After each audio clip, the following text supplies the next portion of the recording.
दोस्तों मान लीजिए आपके पास 10,000 रुपये हैं। क्या आप पूरे 10,000 रुपये सिर्फ एक ही कंपनी में लगाना चाहोगे या अलग अलग कंपनी में निवेश करना चाहिए? यहीं से दोस्तों पोर्टफोलियो का कॉन्सेप्ट शुरू होता है। आज की इस वीडियो में आपको पोर्टफोलियो की पूरी जानकारी आसान भाषा में देने वाला हूं।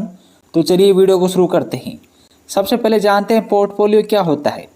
दोस्तों आपके द्वारा खरीदे गए सभी शेयर्स, म्यूचुअल फंड, ETF या अन्य इन्वेस्टमेंट का समूह पोर्टफोलियो कहलाता है। आसान भाषा में कहे तो आपकी सभी इन्वेस्टमेंट का कलेक्शन ही आपका पोर्टफोलियो है। चलिए अब इसे आसान उदाहरण से समझते हैं। मान लीजिए आपके पास 10,000 हैं। पहला व्यक्ति पूरा 10,000 केवल एक ही कंपनी में लगा देता है, जबकि दूसरा व्यक्ति 2,500 चार अलग अलग कंपनी में लगाता है। अब अगर पहली कंपनी गिर जाए तो पहले व्यक्ति को बड़ा नुकसान हो सकता है, लेकिन दूसरे व्यक्ति का रिस्क थोड़ा बढ़ जाता है और इसे कहते हैं दोस्तों डाइवर्सिफिकेशन। चलिए जानते हैं डाइवर्सिफिकेशन क्या होता है। इसका मतलब होता है दोस्तों अपने पैसे को अलग अलग इन्वेस्टमेंट में बांटना।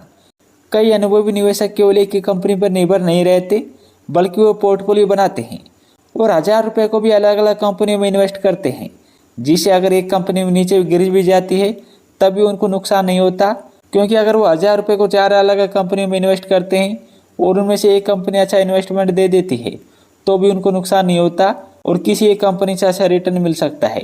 इसलिए दोस्तों डाइवर्सिफिकेशन करना बहुत ज़रूरी होता है। इसके बारे में आने वाली वीडियो में आपको डिटेल में बताऊंगा। तो चलिए अपन आगे बढ़ते हैं, बात करते हैं पोर्टफोलियो के बारे में। अब सवाल आता है कि पोर्टफोलियो बनाना क्यों ज़रूरी है और इसके फ़ायदे क्या होते हैं। सबसे पहले फ़ायदे की बात करें तो इससे रिस्क कम हो जाता है। अलग अलग कंपनी में निवेश से लंबी अवधि में बेहतर संतुलन बनता है। एक कंपनी अगर खराब परफॉर्मेंस करती है तो उसका असर भी कम पड़ता है। तो ये होते हैं दोस्तों पोर्टफोलियो बनाने के फ़ायदे, जिसमें आपको नुकसान बहुत कम होता है।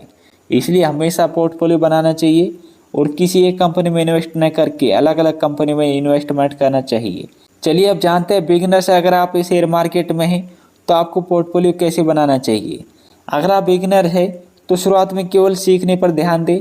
किसी भी कंपनी में निवेश करने से पहले आपको बिजनेस समझना होगा, उस कंपनी के रिजल्ट देखने होंगे, डेप्थ देखना होगा और मैनेजमेंट समझना होगा कि आखिर कंपनी करती क्या है। उसके बाद ही आप किसी कंपनी में इन्वेस्ट करें और एक अच्छा और जेन्युइन पोर्टफोलियो तैयार करें। अब कई निवेशकों के मन में दोस्तों सवाल उठता है, क्या पोर्टफोलियो का मतलब ज़्यादा शेयर खरीदना होता है? लेकिन दोस्तों इसका मतलब बिल्कुल नहीं है कि आप पोर्टफोलियो बनाने के लिए ज़्यादा शेयर खरीदें। 50 या उससे ज़्यादा शेयर खरीदना पोर्टफोलियो नहीं कहलाता। महत्वपूर्ण यह है कि आप क्या खरीद रहे हैं और क्यों खरीद रहे हैं। क्वालिटी हमेशा क्वांटिटी से ज़्यादा महत्वपूर्ण होती है। 1,000 रुपये को 50 अलग अलग कंपनी में लगाने के बजाय 1,000 रुपये को केवल 4 कंपनी में लगाई, लेकिन वो 4 कंपनी अच्छी होनी चाहिए। इसलिए दोस्तों क्वांटिटी से ज़्यादा महत्वपूर्ण है क्वालिटी। हमेशा क्वालिटी पर ध्यान दीजिए और हमेशा अच्छे स्टॉक खरीदने पर ध्यान दीजिए। अब बात करते हैं उन कॉमन मिस्टेक की जो आम व्यक्ति शेयर मार्केट में उतरने से पहले करता है।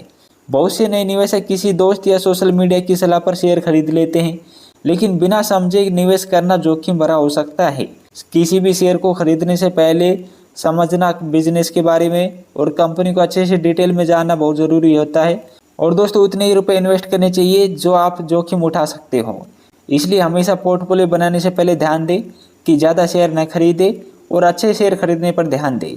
ज़्यादा शेयर खरीदना ही पोर्टफोलियो नहीं कहलाता। पोर्टफोलियो वही अच्छा होता है जिसमें कम स्टॉक हो, लेकिन वो सभी स्टॉक अच्छी कंपनी के हो। इसलिए दोस्तों पोर्टफोलियो बनाना बहुत ज़रूरी है और सही कंपनियों के पोर्टफोलियो बनाना उससे भी ज़्यादा ज़रूरी है।